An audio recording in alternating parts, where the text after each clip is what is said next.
Sorry ভাই sorry, আমি ইচ্ছা করে ধাক্কাটা খাই নাই। সমস্যা নাই।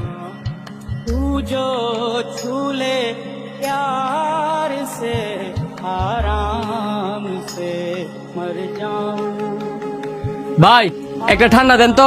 দাঁড়ান দিতাছি। কি রাস্তা ফালাই দিলাম নাকি?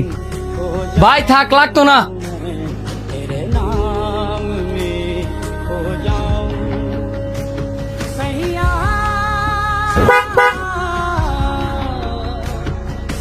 কিরে আর তোলে তো স্টুকি করে লেলিলে কি চিন্তা করে করে রাস্তা দাঁড়তেছিলি?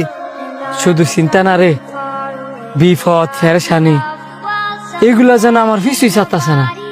বিপদ যখন লাগে সব দিক দিয়ে লাগে, এটার একটা কারণ আছে। কি কারণ? শোন, মানুষ যখন সৃষ্টিকর্তারে ভুলে যায় তখন সৃষ্টিকর্তা তাদেরকে বিভিন্ন ভাবে বিপদে ফেলায়া এটা বুঝাইতে চায় যে সৃষ্টিকর্তা ছাড়া তাদের কোনো উপায় নাই। আর মানুষ যখন সবচেয়ে বেশি বিপদে পড়ে তখনই সৃষ্টিকর্তারে স্মরণ করে। নামাজ ফরজ,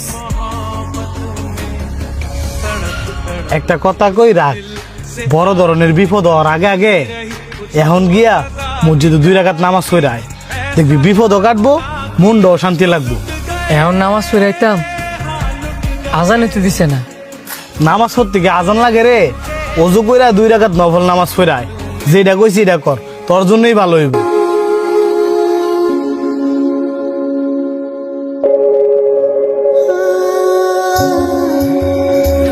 मेरे दिल खुशी से झूमे गाए